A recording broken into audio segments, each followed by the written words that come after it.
You know, the pies made by the first men and women were probably mud pies, which explains why they're still so popular with the children of today. What? What's that? What do you mean children don't go outside no more?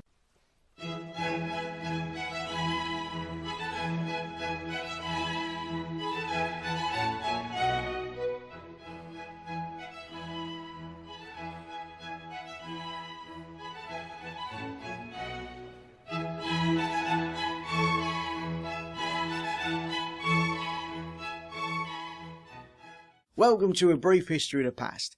I'm Kaelan Burrows, and today we're exploring the history of pie. Did somebody say pie?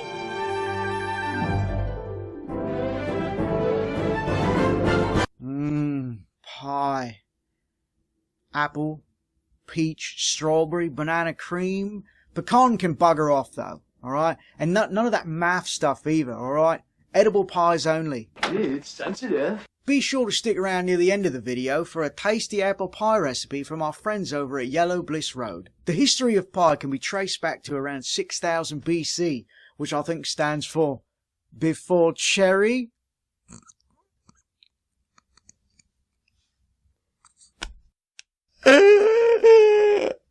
What? What? What you talking about? That was brilliant. It's do you get it? Before cherry. It's a play on BC, you know, before... Wait, what's the C stand for? Now, to really get into the vast history of pie, I had to bring in my field researcher, Benjamin Baker. Benjamin? What? Wait, are you... You're not supposed to be eating pie, you're supposed to be researching it. Oh, I am. Yeah, I've been eating pies, studying pies, eating pies. Oh, you know that movie, American Pie? The one where the kid shags the apple pie? Yeah, don't try that. Still got burn scars. Well, we'll just tell your mother that we ate it all. Good to know. Do you maybe have any other information that might be relevant? Oh, yeah. The origins of pie can be loosely traced to the ancient Egyptians in the Neolithic period. These pies would have been more freeform, known as galettes. It is believed that most of them would have been filled with honey, while the exterior would be made from oats, wheat, rye, and the ever-popular Italian urban cheese. Nice kid, but a little dumb. Thanks, Benjamin. I'll check back with you in a bit.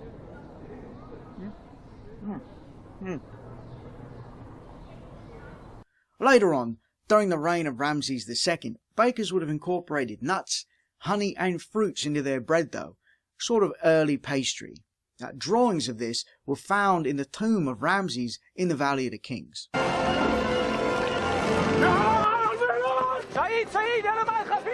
Hang on. Now, this was a people who believed they could take things with them into the afterlife.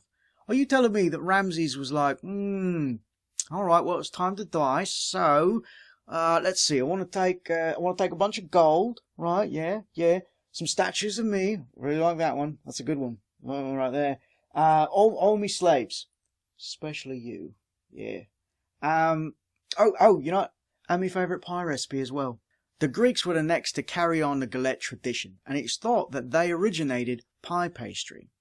And much like everything else the Greeks created, the Romans stole it when they conquered Greece. I see how it is, Rome. No interest in yogurt or salad, but everyone loves pie. Jefficus, have you seen the gods that we stole from the Greeks? They are so dramatic, it's like watching telly. That's nothing. Have you seen the way they bake meat and flour in water? Kaelan's right on that. Pies back then weren't really as we think of them now. Sweet, delicious treats just begging to be devoured. Would you like to be alone? What? Oh, no, sorry. Pies were used to help seal in the juices from the cooking of meats that would have otherwise turned out dry or burnt. That's not to say there were no sweet pies, though. Around 160 BC, a Roman statesman named Cato the Elder wrote a treatise that included one of the most delicious baked goods of his time, placenta. Which is more like a cheesecake on a pastry base, actually. Drat. Now I want cheesecake. Okay. Anyway, turns out Romans really liked pies, and they were spread throughout the known world via the Roman roads. Of course, being adapted in each country to local customs and food availability. Pies had made their way to England by the 12th century. Now, they were mainly meat pies, and they had very thick crusts known as coffins. Now, that may sound morbid, but the word coffin originally meant box or basket. Now, the term crust actually started being used around the time of the American Revolution, and thank goodness. I mean, pie's a comfort food. Coffin's not very comforting, is it? I'm so sorry for your loss. I baked you a pie with a delicious flaky coffin. And now as I stand next to an actual coffin, I realise my mistake.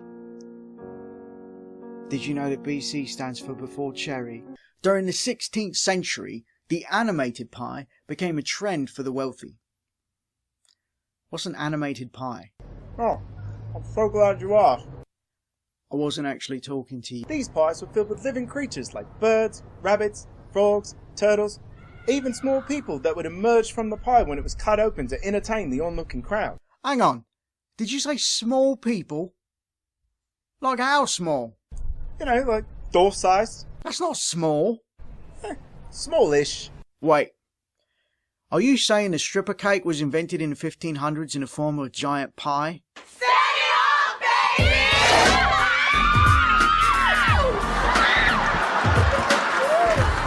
That'd be an awkward one to explain if you got the recipe wrong. Ladies and gentlemen, the amazing Todd. Todd the Amazing. Oh, Todd. Todd. Todd, get out of the pie. You're embarrassing me. Todd? Todd? Oh dear. Oh my, that's not good.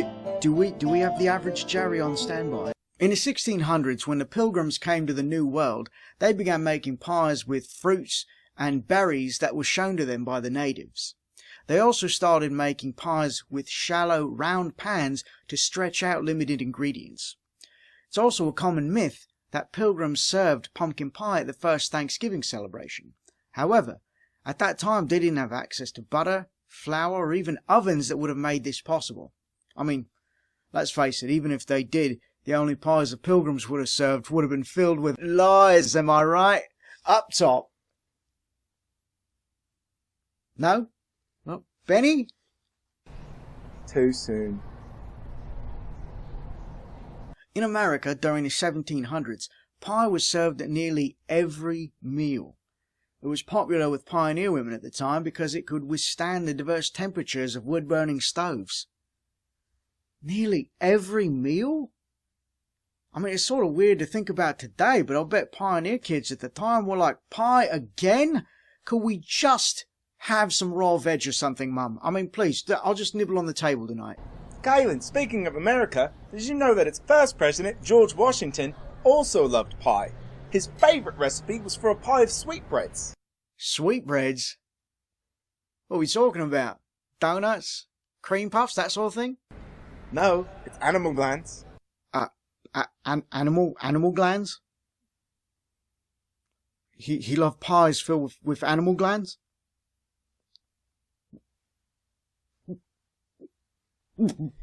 There you have it, the sweet and savoury history of pie. I want to thank my field researcher for all his hard work. Thank you. Nowadays, pie is as popular as ever, with even more varieties than you can imagine, which means you can have your pie and eat it too. What? What's that? What about cake? You mean there's cake? Of all the rides I've taken, I like best... If you enjoyed this video, please give it a like and a share. Let me know what history topics you'd like to see me talk about in future episodes in the comments below. Don't forget to subscribe and hit that bell icon to be notified when more brief history of the past videos go up. Thanks, and I'll see you all in the future. Hey guys, check out this apple pie recipe from Yellow Bliss Road.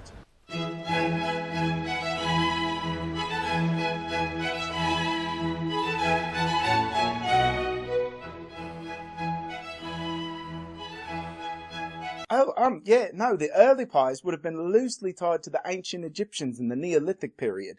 These pies would have been more freeform and known as galettes. Yeah.